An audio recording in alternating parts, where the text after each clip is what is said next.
Hi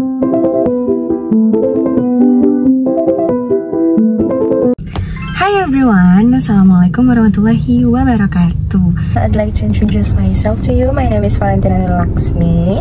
I'm from 5E of English Education Department, Teacher Training Faculty.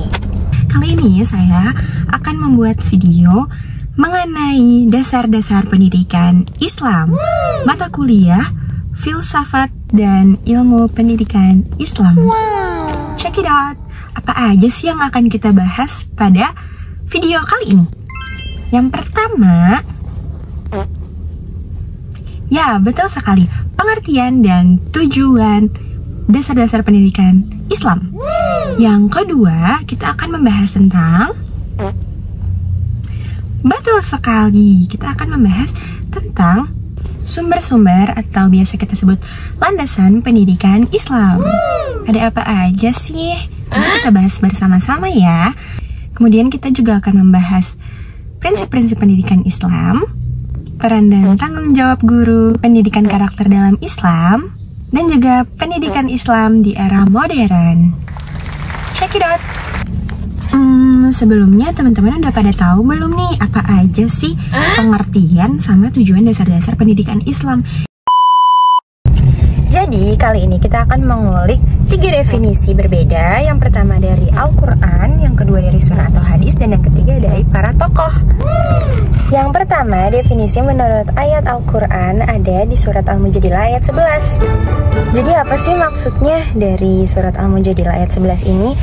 Maksudnya ayat 11 ini memberitahu kita bahwasannya menanamkan nilai-nilai saling menghormati, memuliakan, menjalin hubungan baik dengan sesama dan melapangkan hati itu sudah dianjurkan loh dari firman Allah Subhanahu wa taala dalam Al-Qur'an surat Al-Mujadilah ayat 11. Kemudian ada juga definisi menurut hadis tentang dasar-dasar pendidikan, yakni thalabul ilmi fardhatun 'ala kulli muslimin wal muslimat, yang artinya menuntut ilmu itu wajib bagi seluruh muslimin dan muslimat, yakni orang-orang muslim. Hadis riwayat Ibnu Majah. Kemudian selanjutnya dasar-dasar pendidikan Islam menurut para ahli. Yang pertama ada menurut Hamka. Menurut beliau, pendidikan Islam merupakan proses pembentukan dan pengembangan kepribadian manusia berdasarkan ajaran Islam, meliputi pembelajaran tentang akidah, syariah, dan akhlak.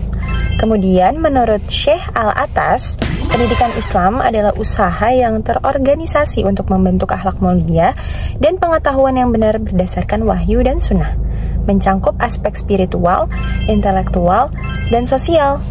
Kemudian ada menurut Ahmad Marimba, pendidikan Islam merupakan proses pengajaran dan pembelajaran yang bertujuan untuk menciptakan manusia yang bertakwa kepada Allah Subhanahu wa taala dengan menanamkan nilai-nilai Islam dalam setiap aspek kehidupan. Nah, secara umum, dasar-dasar pendidikan Islam berfokus pada pengembangan keimanan, pengetahuan, serta pembentukan karakter dan akhlak yang sesuai dengan ajaran Islam. Dari definisi-definisi yang sudah saya lampirkan tadi, dapat diketahui bahwasannya tujuan pendidikan Islam itu pembentukan akhlak, pengembangan spiritual juga, kemudian peningkatan pengetahuan, persiapan sosial, pembentukan pribadi mandiri, juga peningkatan kualitas hidup teman-teman dengan dasar-dasar pendidikan Islam. Wow. Selanjutnya, setelah definisi dan tujuan, kita akan membahas tentang sumber-sumber pendidikan Islam atau landasan pendidikan Islam. Landasan pendidikan Islam itu ada apa aja sih? Landasan pendidikan Islam itu yang pertama ada Al-Quran, kemudian ada hadis atau sunnah, ada tauhid, akhlak, ijma, qiyas, fitrah, maslahah, dan juga usul fiqh. Yuk kita bahas satu persatu. Sumber yang pertama yakni Al-Quran. Al-Quran itu sudah dijelaskan oleh firman Allah Subhanahu wa taala ada di surat Al-Alaq, wahyu pertama yang turun dari Jibril, yang bunyinya Bismillahirrahmanirrahim. Iqra bismi rabbikal ladzi khalaq, khalaqal insana min 'alaq, iqra wa rabbukal akram, alladzi 'allama bil qalam, 'allamal insana ma lam ya'lam. Jadi dari ayat 1 sampai 5 di wahyu pertama yang Allah turunkan, kita sudah disuruh untuk iqra, bacalah. Itulah dasar-dasar atau sumber-sumber dasar-dasar pendidikan Islam yang sudah tertera dalam firman Allah Subhanahu wa taala. Kemudian ada hadis. Hadis itu apa sih teman-teman?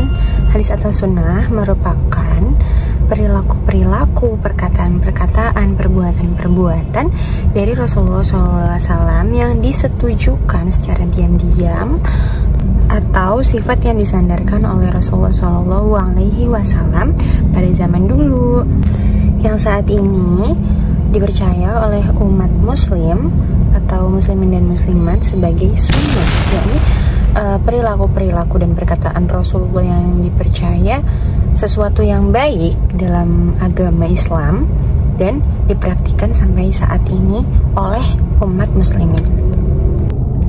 Nah, selanjutnya ada ijma dan qiyas. Apa sih ijma dan qiyas itu bedanya? Kalian pasti udah sering dengar kan sebagai mahasiswi UIN dan mahasiswa UIN Sultan Maulana Hasanuddin Banten. Yuk mari kita bahas sekarang. Guys, kali ini kita akan membahas tentang ijma dan qiyas. Apa sih ijma? Ijma adalah kesepakatan para ulama-ulama mengenai suatu masalah dalam pendidikan Islam. Berarti ijma itu para ulama sepakat tentang metode atau prinsip pendidikan tertentu. Maka metode tersebut dianggap benar dan harus diikuti. Sementara itu, kalau qiyas menggunakan analogi untuk menerapkan prinsip yang ada pada situasi baru. Jadi, jika ada situasi baru dalam pendidikan yang mirip dengan yang sudah ada sebelum-sebelumnya, prinsip yang sama bisa diterapkan pada situasi baru tersebut. Ini membantu pendidikan Islam tetap relevan dengan perkembangan zaman. Merupakan perbedaan antara ijma dan qiyas. Selanjutnya kita akan membahas apa sih maksud ilmu tauhid atau usul fiqh. Yuk kita bahas. Belajar ilmu tauhid untuk meyakinkan keyakinan kita sebagai muslim dan muslimah bahwasannya Tuhan itu esa.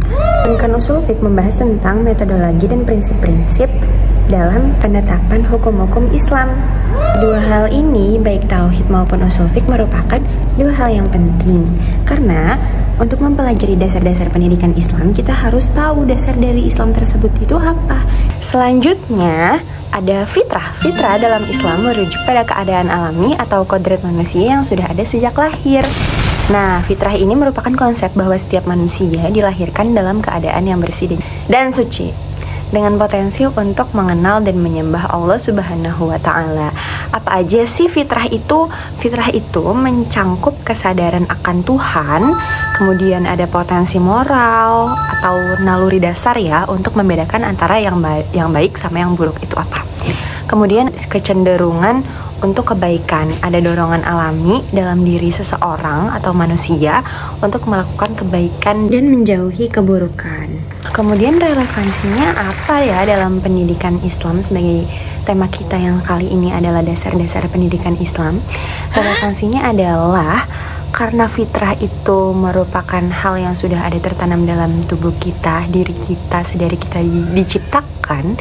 Jadi pendidikan itu harus sesuai dengan nilai-nilai moral dan spiritual yang diharapkan bisa membentuk karakter dan kepribadian kita sebagai muslim sesuai dengan fitrah kita gitu. Jadi dengan karakter yang baik, kepribadian yang baik dan sebagainya sesuai dengan ajaran Islam.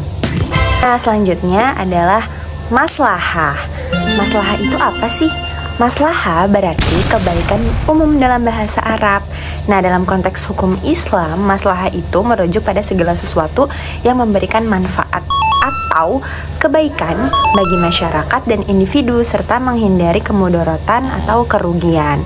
Nah, ini merupakan prinsip dasar dalam hukum Islam yang digunakan untuk mengevaluasi dan merumuskan keputusan hukum juga kebijakan.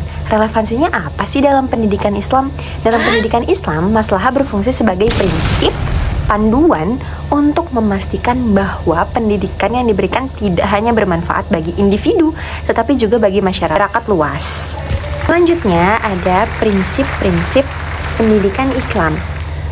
Nah, di sini saya mengambil contoh dari surat Al-Baqarah ayat 256.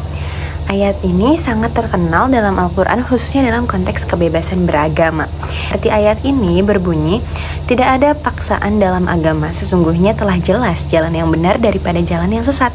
Karena itu, barang siapa yang kafir kepada togut dan beriman kepada Allah, maka sesungguhnya ia telah berpegang pada tali yang sangat kuat yang tidak akan putus. Dan Allah Maha mendengar lagi Maha mengetahui. Quran Surat Al-Baqarah ayat 256. Prinsip dasar pendidikan dari Surat Al-Baqarah ayat 256 ini masuk ke dalam konteks tauhid dalam dasar-dasar pendidikan Islam, yakni dalam konteks keesaan Allah. Tauhid itu prinsip utama dalam Islam yang menyatakan bahwa Allah adalah Tuhan yang Maha Esa dan tidak ada sekutu baginya. Gak ada selain Allah. Ini adalah dasar dari seluruh ajaran Islam termasuk dalam pendidikan. Tauhid mengajarkan semua aspek kehidupan termasuk pendidikan. Nah, di sini juga disebutkan kebebasan beragama dan tauhid. Ayat ini menekankan bahwa gak ada paksaan bagi siapapun dalam agama. Tapi keikhlasan dalam mengesahkan Allah itu harus datang dari keyakinan dan kesadaran pribadi, bukan paksaan. Dalam konteks pendidikan Islam, prinsip ini mendukung ide bahwa pendidikan harus membimbing individu untuk mengenal dan memahami ajaran Islam dengan pengetahuan yang mendalam dan bukan hanya berdasarkan paksaan. Nah, pendidikan berdasarkan tauhid, yakni adalah pendidikan Islam harus mencerminkan prinsip tauhid dengan membimbing para siswa atau murid untuk memahami dan menginternalisasi ajaran Islam dalam konteks keesaan Allah. Pendidikan harus mendorong siswa untuk mengejar pemahaman, bukan hanya mengikuti tanpa pengetahuan yang jelas. Selanjutnya yakni konsep akhlak dan etika. Untuk akhlak, Rasulullah SAW pernah bersabda, sesungguhnya aku diutus untuk menyempurnakan akhlak yang mulia. Hadis riwayat Ahmad, Al-Hakim, dan Al-Baihaqi. Nah, hadis ini menekankan bahwa tujuan utama Rasulullah SAW itu diturunkan, yakni untuk menyempurnakan akhlak kita sebagai umatnya. Dan ini harus menjadi fokus dalam pendidikan Islam tentunya. Kemudian tentang konsep etika dalam pendidikannya itu apa? Nah, di sini ada di dalam surat Al-Hujurat ayat 11 yang bunyinya Bismillahirrahmanirrahim, yang artinya wahai orang-orang yang beriman, janganlah suatu kaum mencemooh atau meledek kaum yang lain. Boleh jadi mereka lebih baik dari yang mencemooh, dan jangan pula wanita-wanita mencemooh wanita lainnya. Bisa jadi wanita-wanita yang dicemooh itu lebih baik dari wanita-wanita yang mencemooh atau menghina. Ayat ini mengajarkan etika interaksi sosial, teman-teman, termasuk larangan meledek atau merendahkan orang lain.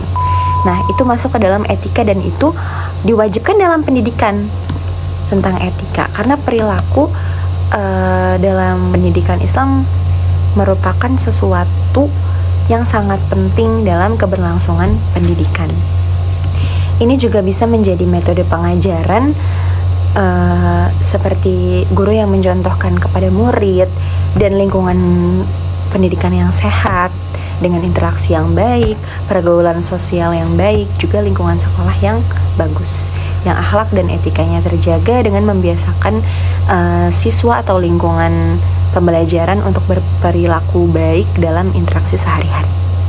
Kemudian peran dan tanggung jawab guru juga perlu diperhatikan, yakni kualifikasi dan etika guru. Lembaga atau sekolah atau institusi bisa memberikan bekal kepada calon pengajar untuk mendapatkan pendidikan yang berkualitas bagi para siswa. Selanjutnya ada pendidikan karakter dalam Islam, baik berupa akhlak yang mulia. Tanggung jawab keluarga dalam pendidikan sangat penting dalam pendidikan karakter Islam. Karena Madrasatul Ula, ibu merupakan sekolah pertama bagi anak-anaknya, maka pendidikan di rumah pun harus diselaraskan dengan pendidikan yang ada di sekolah, dengan cara membiasakan anak di lingkungan sekolah dan rumah dengan kebiasaan yang sama. Dan yang terakhir, pendidikan Islam dalam konteks modern.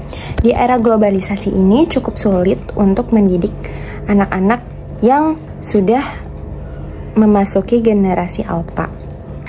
Guru-guru atau pengajar membutuhkan inovasi-inovasi baru di era globalisasi ini dengan cara menggunakan internet sebagai tools atau alat komunikasi dalam pembelajaran, dan juga menerapkan inovasi-inovasi baru dalam pembelajaran agar anak-anak atau siswa dapat berpartisipasi dengan baik di dalam kelas.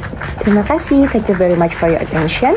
Enough from me. Wassalamualaikum warahmatullahi wabarakatuh.